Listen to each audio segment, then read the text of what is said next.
아침 목소에 오신 여러분들을 환영하고 축복합니다. 하나님께 새로운 날을 허락하셨는데요. 새로운 날을 갈망하는 새로운 은혜로 오늘 하루 우리 인생을 지켜줄 줄 믿습니다. 오늘은 무죄한 피가 흐르지 않도록 이란 제목을 가지고 신명기 19장 1절부터 21절까지 말씀을 좀 살펴봤으면 좋겠습니다. 우리 5절 말씀을 같이 한번 읽어볼까요?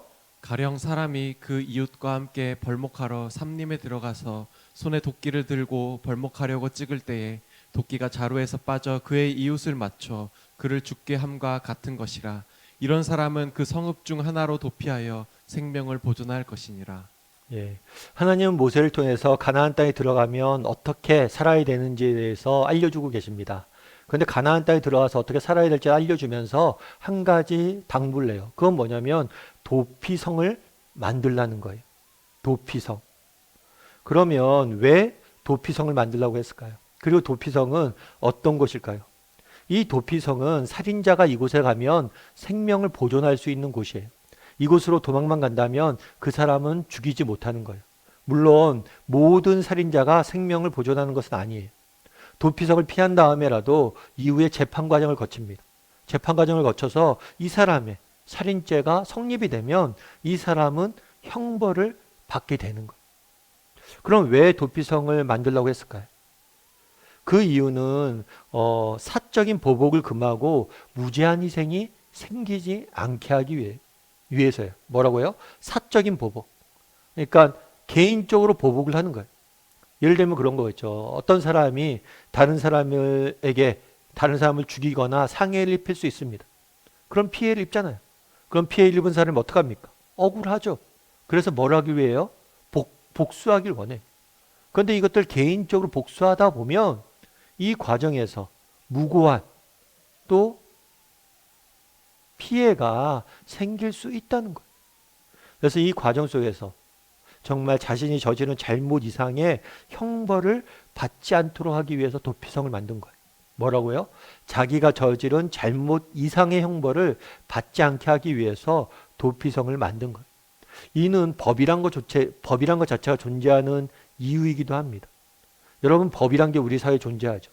그런데 이 법은 피해자를 보호하기 위한 것이에요. 예를 들어서 법이 없다고 생각해 보십시오. 도둑질한 사람을 형벌을 주는 그런 법이 없다고 생각해 보세요. 그럼 사람들이 마음껏 도둑질하겠죠.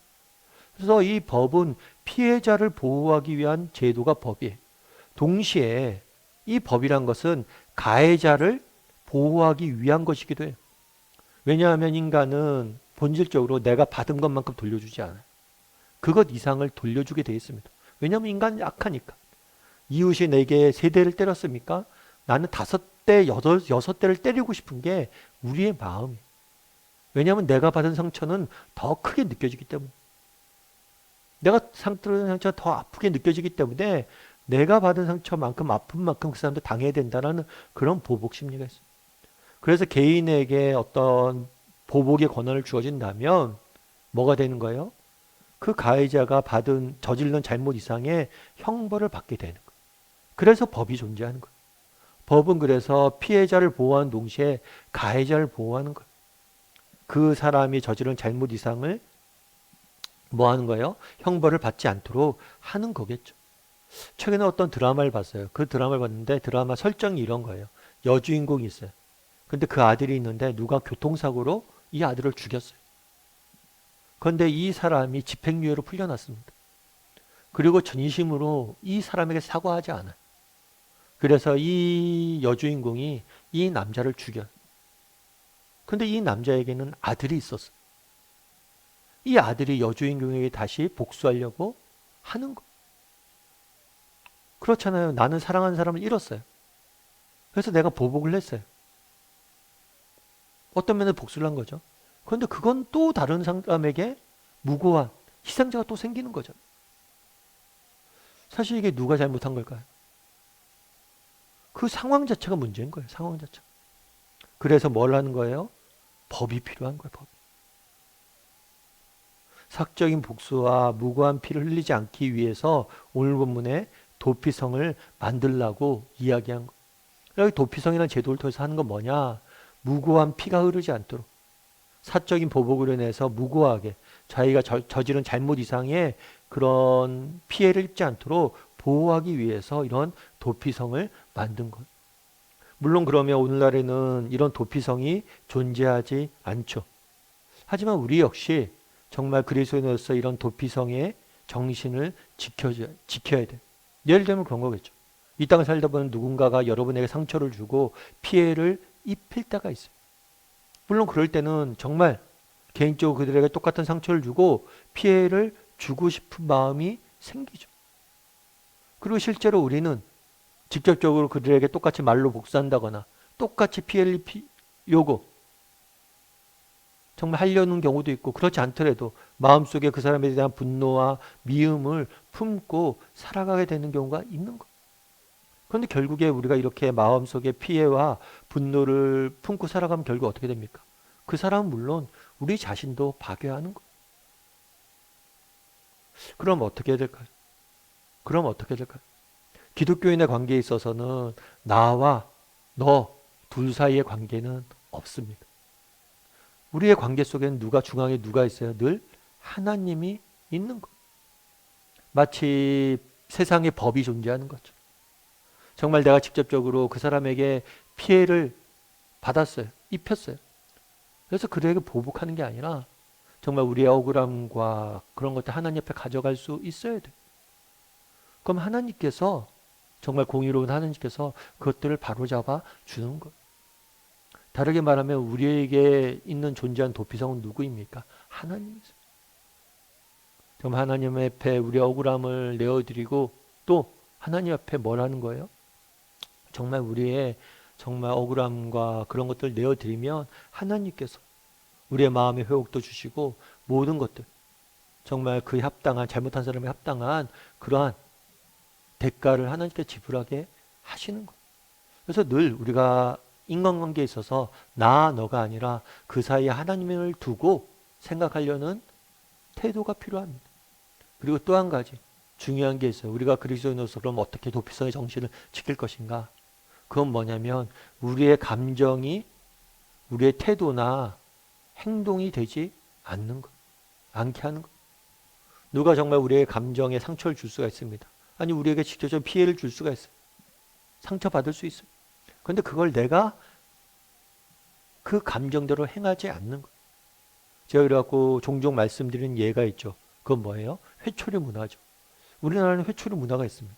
아이가 잘못했을 때 회초를 가져오라고 그러죠. 왜 회초를 가져오라고 그래요? 회초를 가져오는 시간을 버는 거예요. 회초를 가져오는 동안에 아이도 자기가 무엇을 잘못했는지 반성하게 되고 부모도 뭐라는 거예요? 그 순간에 자신의 감정을 이렇게 올라갔던 감정을 수그러뜨리고 정말 감정이 아니라 정말 감정으로 아이들 처벌하는 게 아니라 감정을 내려놓고 처벌할 수 있도록 만드는 거죠. 그래서 우리가 늘 뭘 해야 돼요? 감정대로 반응을 보이지 않으려고 노력해야 돼요. 그날에 성경이 도피성을 만들려고 그랬습니다. 그럼 이 도피성을 만들려는 제도가 내 삶과 무관하냐? 그렇지 않다는 거예요. 우리의 삶 가운데서 도피성이 필요하다는 거예요. 우리가 정말 누군가의 피해를 입고 상처를 입었을 때 그거를 직접적으로 우리가 우리의 감정대로 갚고 반응을 보여서는 안 돼요. 무엇보다도 기다릴 수 있어야 돼요. 우리의 감정이 상처받잖아요. 감정이 풀리는 데는 시간이 걸려요. 정말 우리가 힘들지만 이 감정이 수그러질 때까지 기다림의 시간들이 필요합니다. 또한 우리에게 있는 도피성 하나님 앞에 가져가야죠. 우리의 억울함과 우리의 분노와 우리의 아픔과 상처를 하나님 앞에 가져갔을 때 하나님께서 반드시 갚아주실 거예요. 반드시 풀어줄 거예요. 그런 믿음을 가지고 정말 하나님 앞에 우리의 그런 아픔들과 상처를 가져 나가서 기도할 줄 아는 그런 삶의 자세를 갖는 것.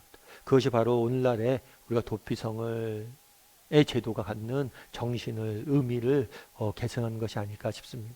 그래서 우리가 늘 정말 우리의 억울함과 우리의 아픔을 하나님 앞에 아를 줄 아는 사람이 되고 또 감정대로 행동하기보다는 정말 기다릴 줄 아는 그런 사람이 되기를 주님의 이름으로 소원합니다. 우리 함께 기도했으면 좋겠는데요. 기도하실 때 오늘 말씀 기억하면서 기도했으면 좋겠습니다. 정말 오늘 말씀에 도피성이라는 제도에 대해서 배웠습니다. 아, 이런 좋은 제도가 있었구나. 이런 제도가 있는지, 맞아. 그래, 이런 게 필요하지. 에서 멈추지 않게 도와주시옵소서. 정말 우리 안에도 이런 도피성이 있게 해달라고. 우리가 때로는 정말 누군가에게 상처 입고 또 누군가에게 피해를 입게 됩니다. 그랬을 때 감정적으로 반응을 보이지 않게 도와주시고 늘 정말 하나님을 사이에 두고 정말 하나님 앞에 우리 억울함들을 호소하고 정말 하나님 앞에 정말 구할 줄 아는, 하나님이 정말 이 모든 것들을 바로잡아 주시기를 구할 줄 아는, 먼저 구할 줄 아는 사람들이 되게 해달라고 이 시간 목소리로 같이 기도하고, 또 오늘 하루 정말 세상 속에 우리가 상처 입고 정말 세상 속에서 넘어지고 그럴 텐데, 그럴 때라도 하나님께서 우리를 위로하여 주시고 우리에게 힘을 달라고 이 시간 목소리로 같이 기도하도록 하겠습니다. 같이 기도하시겠습니다.